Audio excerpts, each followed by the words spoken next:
하나님 말씀 요한복음 17장 20절로 26절입니다. 신약성경 177쪽에 있습니다. 한 절씩 교독합니다. 내가 비옵는 것은 이 사람들만 위함이 아니요 또 그들의 말로 말미암아 나를 믿는 사람들도 위함이니 아버지여 아버지께서 내 안에 내가 아버지 안에 있는 것 같이 그들도 다 하나가 되어 우리 안에 있게 하사 세상으로 아버지께서 나를 보내신 것을 믿게 하옵소서. 내게 주신 영광을 내가 그들에게 주었사오니 이는 우리가 하나가 된 것 같이 그들도 하나가 되게 하려 함이니이다. 곧 내가 그들 안에 있고 아버지께서 내 안에 계시어 그들로 온전함을 이루고 하나가 되게 하려 함은 아버지께서 나를 보내신 것과 또 나를 사랑하신 같이 그들도 사랑하신 것을 세상으로 알게 하려 함이로소이다. 아버지여 내게 주신 자도 나 있는 곳에 나와 함께 있어 아버지께서 창세 전부터 나를 사랑하심으로 내게 주신 나의 영광을 그들로 보게 하시기를 원하옵나이다. 의로우신 아버지여 세상이 아버지를 알지 못하여도 나는 아버지를 알았사옵고 그들도 아버지께서 나를 보내신 줄 알았사옵나이다. 다 같이 내가 아버지의 이름을 그들에게 알게 하였고 또 알게 하리니 이는 나를 사랑하신 사랑이 그들 안에 있고 나도 그들 안에 있게 하려 함이니이다. 아멘. 하나님 말씀 제목 다 주겠습니다. 그들도 하나가 되게 하소서. 요한복음 17장은 예수님의 대제사장적인 기도라고 우리가 알고 있습니다. 이 17장을 넓게는 세 부분, 조금 더 확장하면 네 부분으로 나눌 수 있는데 첫 번째 부분은 예수님 자신을 위한 기도입니다. 자신이 성육신하신 목적, 그리고 십자가를 지는 목적을 잘 깨닫고 이것들을 통해서 하나님께 영광 돌리는 삶을 살게 해달라. 우리의 삶의 목적은 나를 위한 삶이 아니라 하나님께 영광 돌리는 삶이 되어야 될 줄을 믿습니다. 우리 아이들이 공부하는 목적도 내가 잘 먹고 잘 살기 위한 목적이 아니라 나를 통해서 하나님이 드러날 수 있도록 그것이 목적이 되어야 될 줄을 믿습니다. 두 번째는 이제 그 제자들을 위한 기도를 하는데 여기서 두 부분으로 나눠줄 수 있습니다. 제자들을 위한 기도를 하는데 첫 번째는 제자들이 어떤 사람들인가? 예수님이 뭐라고 이야기하면 하나님 앞에 기도할 때 제자들은 아버지께 속한 사람들입니다. 하나님의 소유된 백성입니다. 이렇게 이야기하고 있습니다. 한마디로 아버지께 소유되어 있기 때문에 아버지께서 책임져 주십시오. 이야기를 하고 있는 것입니다. 사랑하는 여러분, 여러분은 하나님께 속한 백성인 것을 기억하시기 바랍니다. 하나님이 책임져 주십니다. 담대하게 그래서 우리가 하나님을 의지하면서 기도할 수 있는 것입니다. 그러면서 제자들을 위해서 기도하는데 뭐라고 기도하냐면 악한 세상에서 보존하여 주십시오. 보존하여 주십시오. 저는 여러분의 믿음이 죽는 날까지 보존되기를 소망합니다. 또 보존될 것입니다. 우리의 믿음이 보존되어져야 됩니다. 또 교회도 보존되어져야 되는 것입니다. 그래서 우리 자녀들이 약한 세상 가운데 물들지 않고 지금 시대가 너무 악하지 않습니까? 물들지 않고 보존될 수 있게 해달라고 기도해 주시기 바랍니다. 그리고 오늘 이제 마지막 부분인데 뭐라고 기도하냐면 20절인데 모든 믿는 사람들을 위한 기도입니다. 20절 읽겠습니다. 내가 비옵는 것은 이 사람들만 위함이 아니요 또 그들의 말로 말미암아 나를 믿는 사람들도 위한 예수님은 다 알고 계셨습니다. 예수님이 부활하고 승천하시고 난 다음에 교회가 세워질 것을 알고 있었고 제자들을 통해서 예수 믿는 사람들이 많아질 것을 알고 있었습니다. 그래서 제자들을 위한 기도만 하는 것이 아니라 앞으로 이제 예수 믿게 되는 모든 사람들, 그러니까 저와 여러분을 위해서 하나님께 부탁하고 있습니다. 가장 큰 기도, 한 가지를 부탁하고 있는데 그 기도 제목이 뭐냐면 하나 되게 해달라는 기도입니다. 온 세상의 교회들, 성도들이 하나 되게 해달라. 이 기도를 예수님이 하고 있습니다. 21절 읽겠습니다. 아버지여, 아버지께서 내 안에, 내가 아버지 안에 있는 것 같이 그들도 다 하나가 되어 우리 안에 있게 하사 세상으로 아버지께서 나를 보내신 것을 믿게 하옵소서.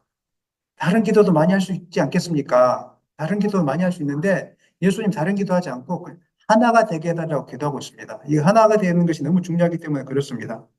여기서 하나가 된다는 것은 한 공간 안에 있는 것을 하나라고 이야기하지 않습니다. 그 다음에 한 조직체 안에 모여서 계모임처럼 무슨 회를 만들어서 그 모이는 것을 하나라고 이야기하지 않습니다.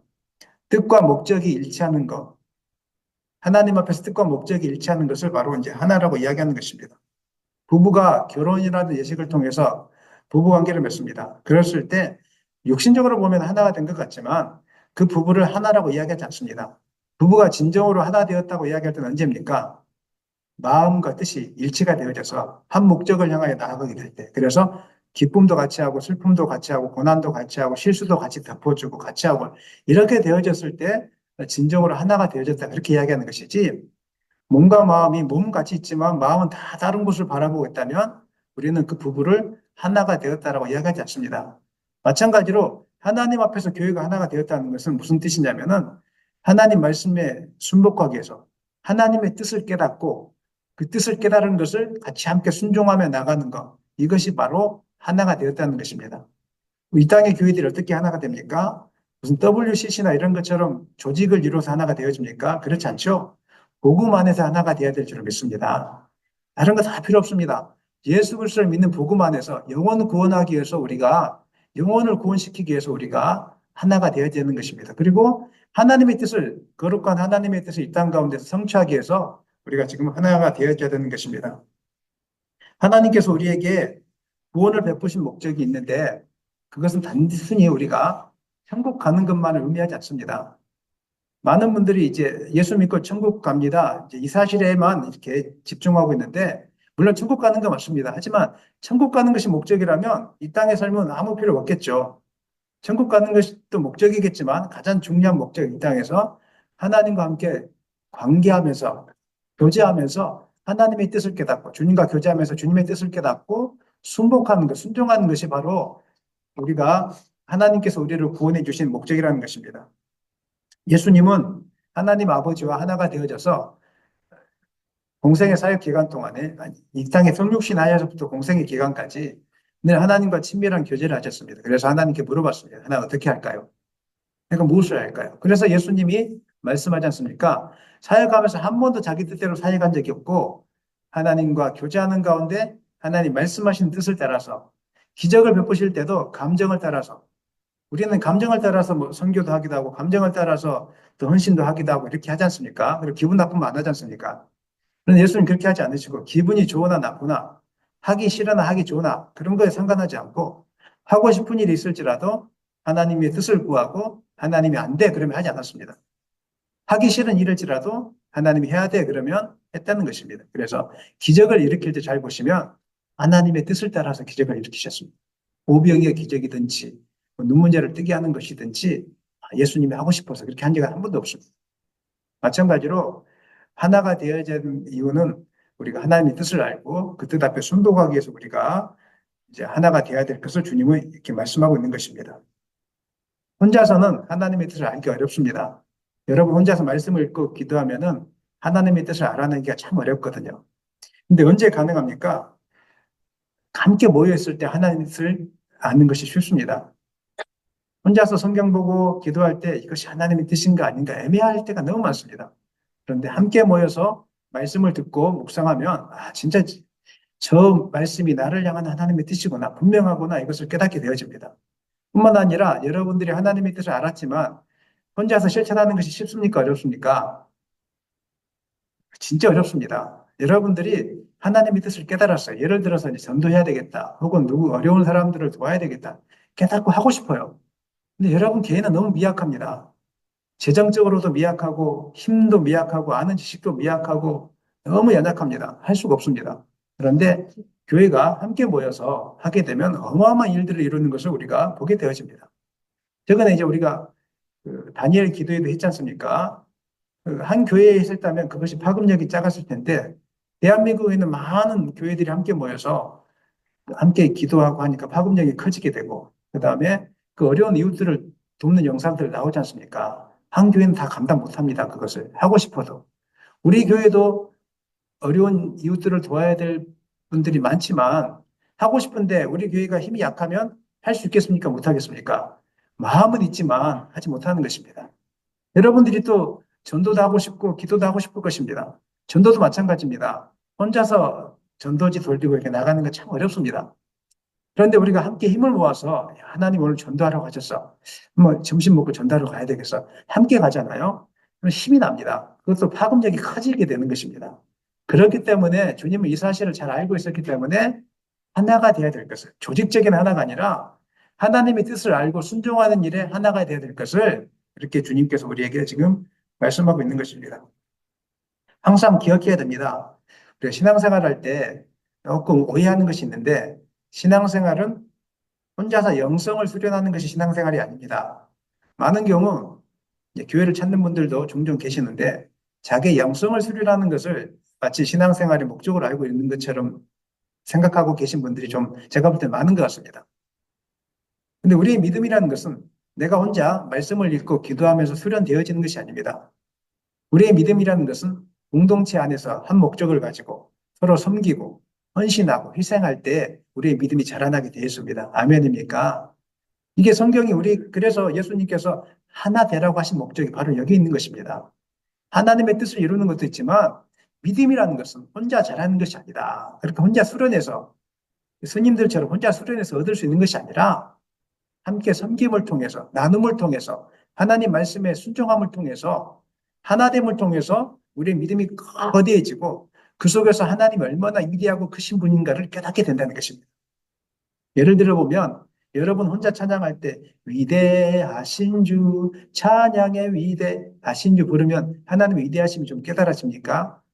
물론 깨달아지신 분도 있겠지만 덜 깨달아집니다. 하지만 10,000명이 모여서 20,000명이 모여서 100,000명이 모여서 함께 위대하신 주 찬양의 위대하신 주 부르면 그 어마어마한 그 군중의 소리와 함께 모여있는 그 성도들과 백성들의 그 찬양 소리 가운데서 하나님의 위대하심이 크게 느껴진다는 것입니다.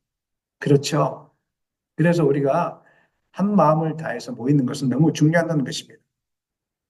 예수님께서는 우리가 왜 하나가 되어야 되는 것인지, 하나님의 뜻을 아는 일과 행하는 일에 있어서 왜 하나가 되어야 되는 것인지 두 가지 이유를 우리에게 오늘 본문 말씀을 통해서 이야기하고 있습니다.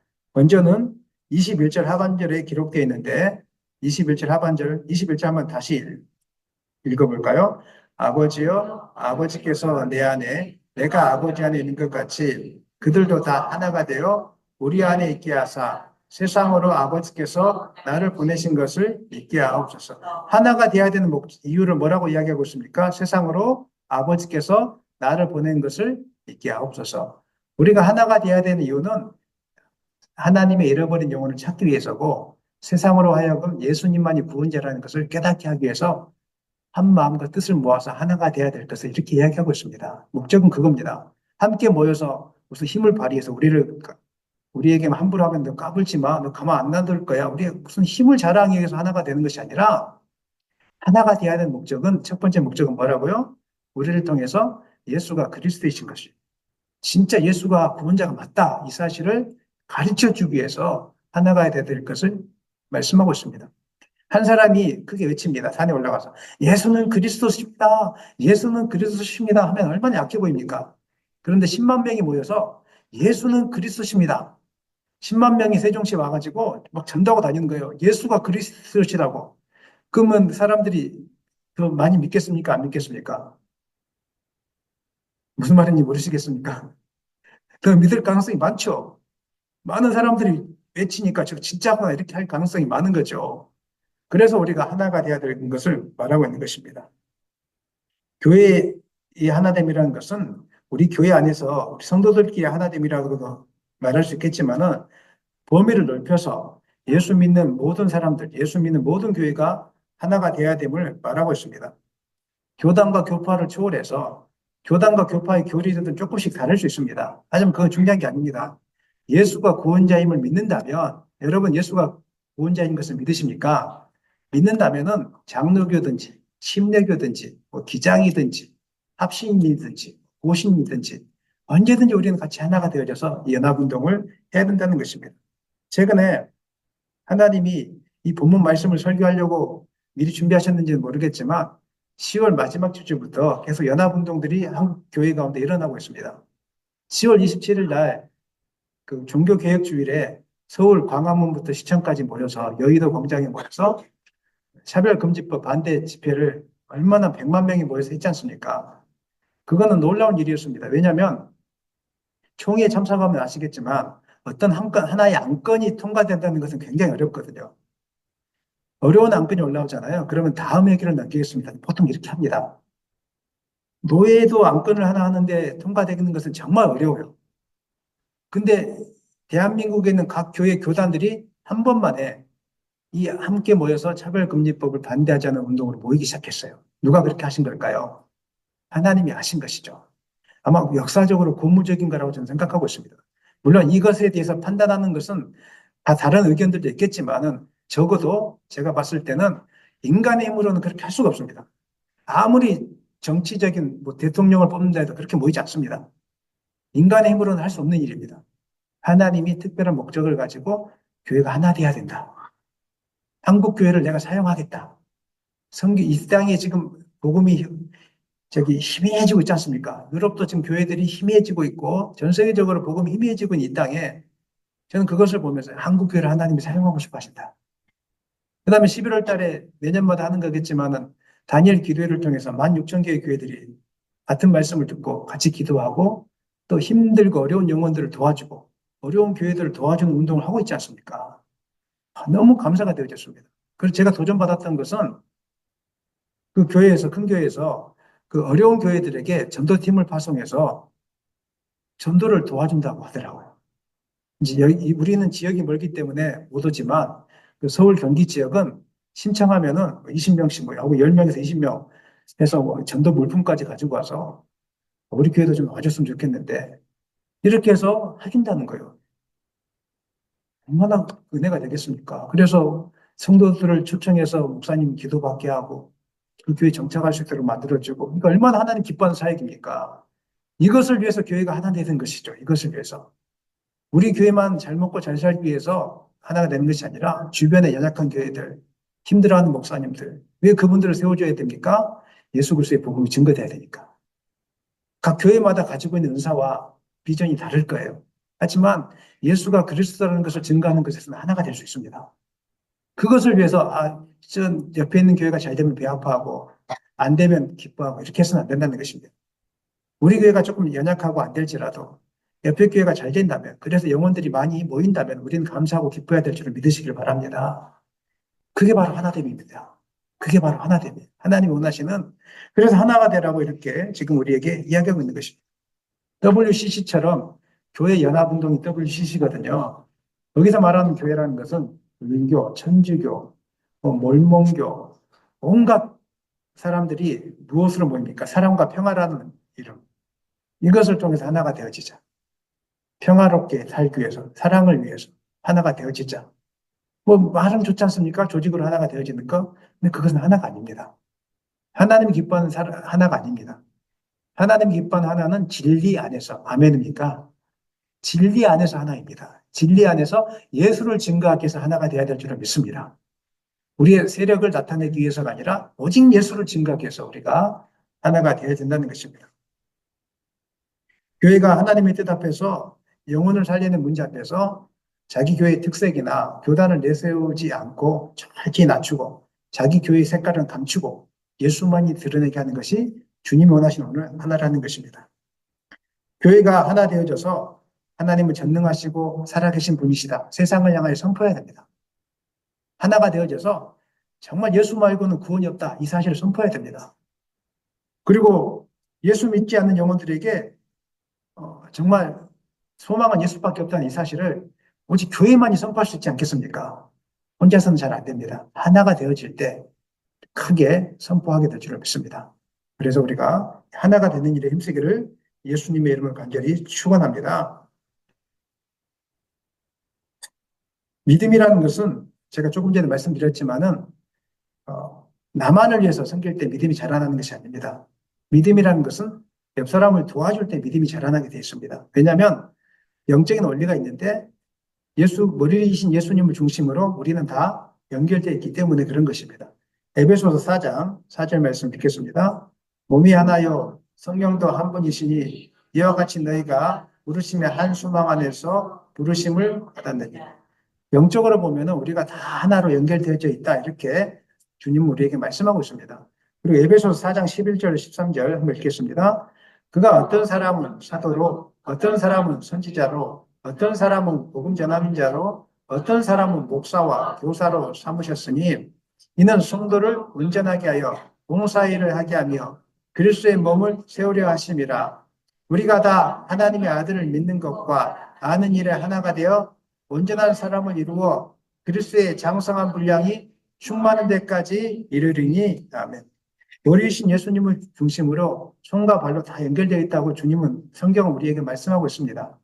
그러니까 믿음 생활할 때 나 혼자만 잘 믿으면 되지. 이거는 지금 뭔가를 잘못 알고 있는 것입니다. 나를 위한 신앙을 가지고 있으면 처음에는 좋은 것 같지만 나중에는 그 믿음이 소실되게 되어 있습니다. 예를 들어 보겠습니다. 손이 자기만 잘 먹고 잘 살겠다고 아무 일도 안 하고 자기 손만 이렇게 로션 바르고 있습니다. 예쁘게만 가끔 매니큐어도 칠하고 이렇게 하고 있고 음식을 따다가 먹여주지도 않고 몸도 씻겨주지 않고 발도 돌보지 않으면 그 몸은 어떻게 되겠습니까? 몸은 완전히 지저분해지고 병 걸려 죽게 될 것입니다. 발도 마찬가지입니다. 발이 해야 될 일은 무엇입니까? 냄새 나지만 신발을 신고 열심히 뛰어다니고 걸어 다녀야 되죠. 근데 그렇게 하지 않고 나만 뛰어다니냐, 나만 냄새 나는 곳에서 일해야 되냐, 이렇게 하면서 나도 손처럼 매니큐어 발라를 주고 화장하고 이렇게 해주라. 이렇게 해가지고 발이 움직이질 않아요. 그렇게 되면 몸은 어떻게 되겠습니까? 몸은 전체가 다 고장나게 되는 것입니다. 신앙생활 할 때 나 혼자만 은혜 받고 가겠습니다. 이렇게 하면 처음에는 믿음이 잘하는 것 같이 보이지만 잘하지 않습니다. 결국은 나중에 또 믿음이 소실되어져서 하나님 어디 있습니까? 이렇게 할 수밖에 없습니다. 우리의 믿음은 영적인 원리는 분명합니다. 언제 잘한다고요? 서로를 섬길 때, 하나님 앞에 하나님 말씀 안에서 서로를 섬길 때, 헌신하려고 할 때, 봉사하려고 할 때, 뭐라도 교회 안에서 뭔가를 하려고 할 때, 어려운 사람들을 도우려고 할 때 내 믿음이 자라나게 되어 있습니다. 교회 할 때요, 오늘도 무슨 은혜를 받을까? 물론 그 자세도 중요합니다. 나만을 위해서 오면은 결국은 나중에 은혜 못 받습니다. 왜냐하면 목사님이 전하는 말씀은 한계가 있어요. 저도 사람인데 날마다 은혜를 끼치겠습니까? 그렇지 않습니다. 오히려 유튜브에 있는 훌륭한 목사님들 설교가 저보다 100배, 1000배 나을 수도 있습니다. 그런데 만약에 유튜브에 있는 설교를 듣고 여러분들이 믿음이 잘할 수 있다면 하나님 그렇게 하라고 하셨을까요? 그래가지고 절대 안 잘합니다. 좋은 설교를 들으면 내 믿음이 잘할까? 절대 안 잘합니다. 그건 양분을 받는 것일 뿐이에요. 그냥 밥을 먹는 것일 뿐이에요. 좋은 설교도 필요하지만 그보다 더 중요한 마음의 자세가 있습니다. 그 자세가 뭐냐면 내가 주님을 위해서 어떻게 헌신할 것인가.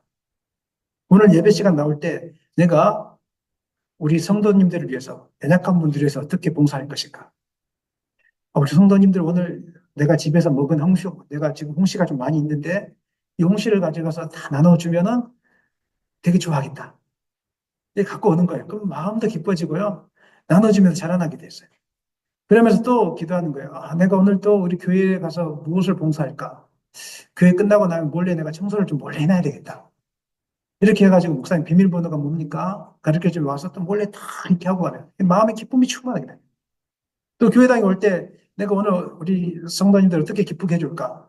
그래서 연약한 자를 위해서 내가 기도해 줘야 되겠다. 미리 일찍 나와서 이제 목사님 위해서 연약한 성도들을 위해서 막 기도를 하는 거야. 하나님 도와달라고. 이렇게 하면은요, 좋은 설교 100편을 듣는 것보다, 물론 설교도 필요하지만, 그렇게 하는 것보다 여러분의 믿음이 훨씬 더 자라나게 된다는 것을 깨닫게 될 것입니다. 왜냐하면 믿음은 나 혼자 노력을 통해서 좋은 설교를 들음을 통해서 자라는 것이 아니기 때문에 믿음은 서로를 위해서 섬기고 서로를 위해서 도와주면서 그래서 다 내 몸이구나. 저분들이 건강하게 자랄 때, 저 영혼이 건강하게 자랄 때, 우리 교회가 같이 건강해지고 내 믿음도 건강해지구나. 이 원리를 알게 되어질 때 믿음이 자라난다는 것을 알게 되어질 때 우리가 이렇게 섬기게 되는 것이고 우리 믿음이 자라나게 되는 것입니다. 사랑하는 여러분, 이제 우리의 관심이 다시 한번 바로 서기를 소망합니다. 지금까지도 잘했지만 하나님이 하나 되라고 하는 목적이 바로 여기 있구나. 예수 그리스도를 증거하면서 동시에 우리 믿음도 자라야 되는데 우리의 믿음은 혼자 말씀을 들으면서 자라는 것이 아니라 영혼을 섬길 때 영혼이 자라날 수 있도록 도와줄 때 우리의 믿음이 자라나는 거구나. 그러면 것을 통해서 예수가 더 증거되어지는 거구나. 이 사실을 분명하게 기억하시기를 간절히 축원합니다. 두 번째, 우리가 하나가 되어야 되는 이유를 말씀하고 있는데 첫 번째 이유가 뭐라고요? 예수 그리스도를 세상에 증거하기 위해서. 예수가 그리스도 되심을 증거하기 위해서. 두 번째는 하나님의 사랑을 세상이 알게 하기 위해서라고 이제 성경은 우리에게 말씀하고 있습니다. 23절 읽겠습니다. 곧 내가 그들 안에 있고 아버지께서 내 안에 계시어 그들로 온전함을 이루어 하나가 되게 하려 함은 아버지께서 나를 보내신 것과 또 나를 사랑하심 같이 그들도 사랑하신 것을 세상으로 알게 하려 함이로소이다. 23절 보니까 하나가 되어서 서로 섬기고 도와주고 해서 온전함을 이루어야 되는 두 번째 이유가 있는데 그건 뭐라고요? 세상 가운데 하나님이 사랑하고 있다. 세상 사람들에게 하나님 너를 사랑하고 있어. 이 세상이라는 것은 안 믿는 사람 세상도 이야기하지만 여기 계신 시리에 빠져 있는 사람들, 지금도 고통 가운데 있는 분들에게 하나님 정말 계세요? 하나님 나를 사랑하고 계세요? 이런 질문을 하잖아요. 이분들에게 하나님 진짜 살아계셔. 하나님 너를 사랑해. 하나님 너를 사랑해. 이것들을 깨닫게 해주기 위해서 우리가 하나 돼야 될 것을 주님을 위해서 지금 기도하고 있는 것입니다. 하나님의 사랑은 이론적인 것이 아니라 실제로 체험되어지고 경험되어지는 것입니다. 우리가 말씀을 들을 때 하나님의 사랑이 어떤 것인지를 우리가 짐작합니다. 말씀을 들을 때. 예를 들면 요한복음 3장 16절 어떻게 하죠? 하나님이 세상을 이처럼 사랑하사 독생자를 주셨으니 이는 귀를 믿는 자마다 멸망하지 않고 영생을 얻게 하려 하십니다. 그 외에도 많은 성경 구절들을 통해서 읽을 때 하나님이 나를 사랑하시는구나. 이것들을 우리는 간음적으로 이렇게 깨닫게 되어집니다. 그리고 또 이제 하나님 그뿐만 아니라 더 하나님의 그 사랑이 크게 깨달아지는 통로가 있는데 그것은 서로 섬겨줄 때 우리가 하나님의 사랑을 깨닫게 되어집니다. 예를 들면 어려운 일을 당하신 분이 있습니다. 그분에게 하나님의 사랑을 어떻게 깨닫게 해줄 수 있을까요? 먼저 기도해 주는 것이죠. 전화해가지고 집사님, 군사님 힘드시죠? 제가 위해서 기도하고 있습니다. 저도 어제 아프신 분에게 그 가족, 제가 기도하고 있는 그 청년이 있는데 전화 드렸어요. 이제는 전화를 좀 드려야 되겠다 싶어서. 되게 좋아하시고 하나님 함께 하신다고 하니까 위로받으시고 이런 것들을 통해서 하나님 사랑하고 있구나. 계속적으로 이렇게 알게 되는 것이고 또 두 번째는 우리가 하나 되어지면 큰 힘을 발휘할 수 있습니다. 우리가 10,000원, 20,000원 돕는 것은 그분에게 큰 도움이 안 될 수 있습니다. 하지만 우리가 10만 원, 20만 원, 100만 원 이렇게 모아서 드리면 그분이 어떤 느낌을 받겠습니까? 하나님 나를 포기하지 않고 사랑하고 계시구나. 이 사실을 깨닫게 되는 것입니다. 우리는 인생을 살면서 막막할 때가 많이 있습니다. 지금도 막막한 환경 가운데 사시는 분들이 많습니다. 근데 주님은 교회가 하나가 되어져서 그 사랑을 베풀어 달라고 이야기합니다. 온 교회가 한 성도의 아픔을 놓고 같이 기도하면 하나님 나를 사랑한다거나 내가 뭐라고. 그제 인도네시아에서 사역하고 계시는 한 선교사님에게서 편지를 받았습니다. A 선교사님이라고 제가 호칭만 하겠습니다. 이 선교사님이 보내온 글들을 종종 읽고 있었는데 이번 주에는 좀 마음 아픈 글들이 올라와 있었습니다. 그 내용은 그렇습니다. A 선교사님 집에서 한 차로 4분 정도 떨어진 곳에 젊은 B 선교사님이 들어오셨답니다. 선교 사역을 하시려고. 그러면서 이제 그 땅을 잘 모르니까 이 젊은 선교사님, B 선교사님이 오랫동안 그곳에 사역했던 A 선교사님을 의지하면서 자문도 구하고 이렇게 소통했다고 이야기합니다. 그런데 이제 뜻하지 않는 사고로 B 선교사님이 쓰러지셨습니다. 그래서 심정지가 왔고 그 뇌 손상이 진행되었습니다. 근데 인도네시아에서는 이게 치료할 방법이 없었습니다. 병원비도 하루에 100만 원씩 들었다고 합니다. 근데 어떻게 이것을 감당했겠습니까? 그 땅에 있는 선교사님들이 같이 합심하여 기도해주고 돈을 모으기 시작한 것입니다. 아는 교회에다가 연락을 다 해서 같이 협력해서 이렇게 재정들을 충당하기 시작하고 하면서 유지했습니다. 그런 다음에 수소문해서 이제 한국으로 가는 비행기에 태울 수가 있었습니다. 의사가 허락해 주지 않으면 비행기 못 태운다고 하시고 절차가 굉장히 복잡하다고 이야기하더라고요. 근데 이분을 한국에 이제 보냈습니다. 그래서 보낼 때 많은 분들이 이제 살았구나. 이제 비선교사님, 젊은 선교사님, 자녀가 3명 있다고 합니다. 그래서 살을 수 있겠구나. 이렇게 이제 보냈답니다. 그리고 나서 영상을 보내왔더래요. 도착하자마자 선교사님이 의식이 돌아왔고, 영상, 살아있는 영상. 기뻐하네요. 부모님도 좋아하시고 영상이 왔는데, 그 영상을 보내자마자 1시간 뒤에 하늘나라로 가셨습니다. 그리고 나서 이제 사모님이 한국에 돌아와서 장례를 다 치르고 와서 인도네시아로 다시 들어왔다고 이야기합니다. 그래서 목사님이 전화를 받았는데 얼마나 마음이 아픈지. 이 목사님이 장례를 치르고 이런 소식들을 들으면서 그 선교사님 살리려고 그렇게 했던 그 시간들이 다 허무한 것처럼 여겨지니까 몸살이 오고 막 고환이 찾아오고 너무 고통 속에서 지냈다고 이야기합니다. 그러면서 자녀들을 데리고 인도네시아에 들어왔는데 어, 그분과 이제 어떻게 앞으로 살아야 될지 같이 지금 기도하고 있고 그 남편 선교사님이 두고 간 사역들을 대신 감당하겠다고. 근데 그 사모님은 목사님, 이렇게 남편 선교사님이 그동안 사역을 다 했기 때문에 아이들만 돌봤기 때문에 한국 잘 모른다고 하더라고요. 근데 자기가 배워서 하겠다고 이렇게 하고 차차 도울 방법들을 자기가 궁리해 보겠다고. 그래서 제가 어제 또 문자를 보내드렸어요.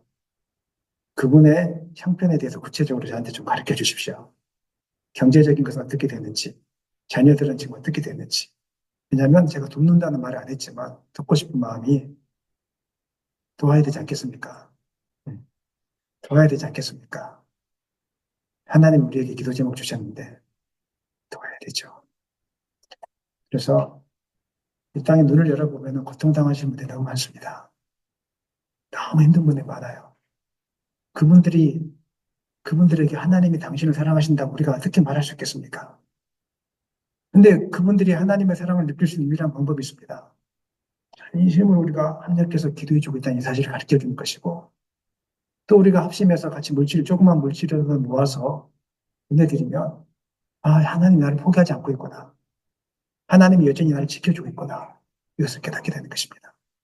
우리가 이 일을 해야 되는 이유는 우리가 이미 하나님께 받은 사랑이 크기 때문에 그렇습니다. 여러분이 혼자 믿음 잘하십니까? 부모님의 기도가 있었기 때문에 여러분 믿음이 잘한 것이죠. 그리고 여러분을 섬겨줬던 주일학교 교사 선생님이 있었기 때문에 잘한 것일 것이고, 또 그 교회가 있었기 때문에 여러분 믿음이 잘했을 것입니다. 여러분들은 지나오는 교회들이 아무렇지도 않게 생각할지 모르겠지만, 그분들은 여러분의 믿음을 위해서 기도했을 것입니다. 또 지나왔던 교회 목사님들의 기도가 여러분의 믿음을 지켜주고 있던 것이고, 저도 지금 핸드폰에 지금 보니까 한 몇백 명이 되는 것 같아요. 이름을 올려놓고 계속 새벽마다 기도하고 있거든요. 그 이름을 불러가면서 계속 기도하고 있는데, 저도 심지어 기도하고 있는데, 여러분을 보냈던 그 교회 목사님들은 기도하지 않겠습니까? 그분들 때문에 여러분들이 지금 살아있는 것이고, 하나님의 사랑을 느끼고 있는 것입니다.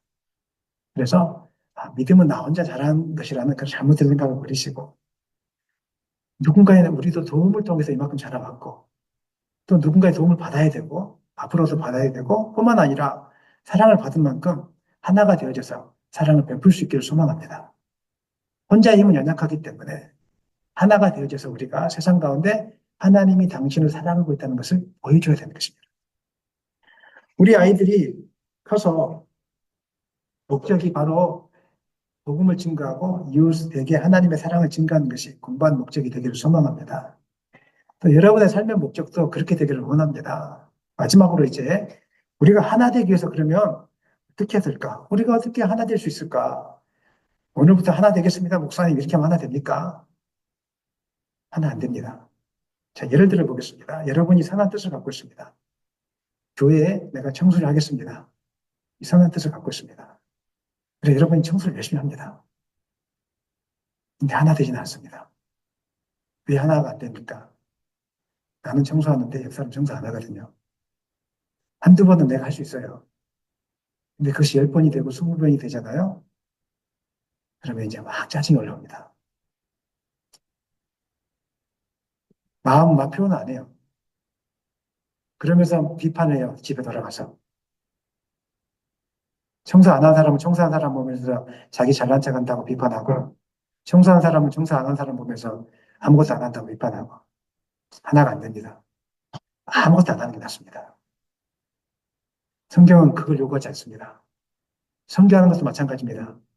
여러분이 선교한다고 내가 오늘부터 목사님 제가 전도하고 선교하겠습니다 하면서 뭐 교회 일을 열심히 해요. 헌금하고 혼자서 막 열심히 해요. 그런데 그분 이름만 높아져요. 교회 안에서. 남들은 조용히 바라만 보고 있어요. 건강한 교회 아닙니다. 많은 분들이 교회를 하면서 오해하고 있는 부분들이 있는데 내가 교회에다가 큰 헌신하면은 교회가 건강해질 것이 아닙니다. 하나가 안 된 상태에서 그렇게 하면 교회는 하나 되지 않습니다. 누구 집사님이 피아노를 헌물하셨습니다. 하나 되지 않습니다. 하나님 앞에 드려서 교회가 그걸 통해서 알아서 사용하게 하면 하나가 될 수 있는데, 다 이름을 다 밝히면서 뭔가를 하고 하면 하나 절대 안 됩니다. 선한 뜻은 분명한데 하나 되지 않습니다. 많은 분들이 착각해요. 그래서 교회가 분리되는 거예요. 내가 교회를 세웠는데, 내가 교회를 세웠는데 왜 목사님 나보고 잘 이러라 마라 저러지 마라. 왜 사람들이 내 말을 안 들어주는 거야? 그래서 교회가 분열되는 거예요. 방법을 잘못 찾고 있어요. 여러분의 선한 뜻과 의지로 교회는 절대 하나 되지 않습니다. 언제 하나가 되는 줄 아십니까? 주님이 방법을 가르쳐 주셨어요. 22절 읽겠습니다. 내게 주신 영광을 내가 그들에게 주었사오니 이는 우리가 하나 된 것 같이 그들도 하나가 되게 하려 함이니라. 내게 주신 영광을 주었다고 이야기하고 있어요. 뭐 하기 위해서? 하나 되기 위해서. 내게 주신 영광이 뭘까요? 우리 영광이라고 이야기하면 높임을 받는 거, 잘 되는 거 아닙니다. 내게 주신 영광이라는 것은 십자가의 길이고 자기를 부인하는 것입니다. 요한복음 12장 23절로 24절 말씀이 이렇게 나와 있습니다. 읽어보겠습니다. 예수께서 대답하여 이르시되 인자가 영광을 얻을 때가 왔다. 예수님이 영광을 얻을 때가 왔다고 이야기했죠. 언제 영광을 얻습니까? 24절 읽겠습니다. 내가 진실로 진실로 너에게 이르노니 하늘에 밀이 땅에 떨어져 죽지 아니하면 하늘 그대로 있고 죽으며 많은 열매를 한 사람이 죽어지는 것이 바로 예수님이 우리에게 맡겨주는 영광입니다. 아멘입니까? 그럼 교회가 어떻게 하나 될 수 있겠습니까? 방법은 간단합니다. 내가 죽어지는 겁니다. 나를 드러내지 않는 것입니다. 무슨 일을 할지라도 나를 드러내지 않는 것입니다. 그리고 내가 하고 싶은 일을 하는 것이 아니라 나는 하기 싫지만 주님이 원하시는 거라면 내가 그 자리에 앉아 있는 것이고 주님이 원하시는 일이라면 그 일을 하는 것입니다. 나는 선교에 대한 사명이 없지만 주님이 원하신다면 나는 그냥 같이 따라가는 것입니다. 그리고 나는 선교에 대한 일을 하고 싶지만 주님이 하지 말라고 하면 하지 않는 것입니다. 내가 아무리 큰 능력이 있어도 산을 움직일 만한 어떤 큰 능력을 갖고 있어도 큰 재물을 갖고 있어도 하나님의 뜻이 아니면 잠잠하고 있어야 되는 것입니다. 내 의지는 다 꺾어내고 하나님이 원하시는 일에 내가 순종하는 것입니다. 아멘입니까? 이렇게 돼야 교회가 하나 될 수 있는 것입니다. 자기를 부인하는 것 없이 스스로 복음을 위해서 내가 고난받겠다는 각오 없이 교회는 하나가 될 수 없는 것입니다. 고린도 교회에 분열이 찾아왔습니다. 왜냐하면 잘난 사람들이 많아서 그렇습니다. 교회가 숫자가 많아지고 영적인 은사들이 막 쏟아지기 시작하니까 서로 누가 잘났느냐를 싸우기 시작한 거예요. 서로 누가 진짜 복음이냐, 순복음이냐 이렇게 싸우기 시작한 거예요. 그렇게 하면서 이제 바울파, 게바파, 그리스도파 이렇게 나눠주기 시작했습니다. 그러니까 사도 바울이 한 가지 해결책을 줍니다. 고린도전서 3장 6절로 7절 읽겠습니다. 나는 심었고 아볼로는 물을 주었을 오직 하나님께서 자라게 하셨으니 7절 그런즉 심는 이나 물리는 이는 아무것도 아니로되 오직 자라게 하시는 이는 하나님뿐입니다. 너희들이 뭐가 된 것처럼 여기잖아. 그게 아니라 나도 열심히 했지만 나 때문에 너희 교회가 부흥한 게 아니야. 너희들이 열심히 생겼지만 너희 열심으로 교회가 부흥한 게 아니야. 누가 그렇게 한 거라고요? 하나님이 하신다는 거. 이 마음을 늘 간직하기를 원합니다. 여러분들이 그동안 열심히 해서 이만큼 살아온 것이 아니라 하나님이 한 겁니다.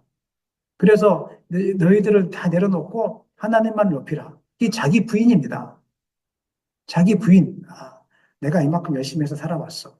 내가 기도를 열심히 해서 이 교회가 세워졌어. 절대 그게 아닙니다. 나는 아무 가능성이 없는데 하나님이 교회를 세우셨습니다. 이런 마음이 있을 때 교회가 하나 되는 것입니다. 사랑하는 여러분, 서로가 하나 되기 위해서 필요한 것은 나를 낮추는 것입니다. 나를 드러내지 않는 것입니다. 자기를 부인하는 것입니다. 나의 의를 내세우지 않는 것입니다.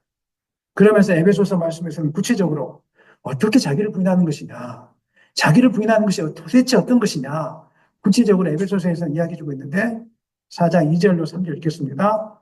모든 겸손과 온유로 하고 오래 참음으로 사람 가운데서 서로 용납하고 평안에 매는 줄로 성령이 하나 되게 하신 것을 힘써 지키라. 하나 되게 하는 것을 힘써 지키라고 하는데 구체적으로 자기를 부인하는 사람이 무엇입니까? 첫 번째는 겸손. 겸손이 무엇이 겸손입니까? 나보다 남을 낮게 여기는 것.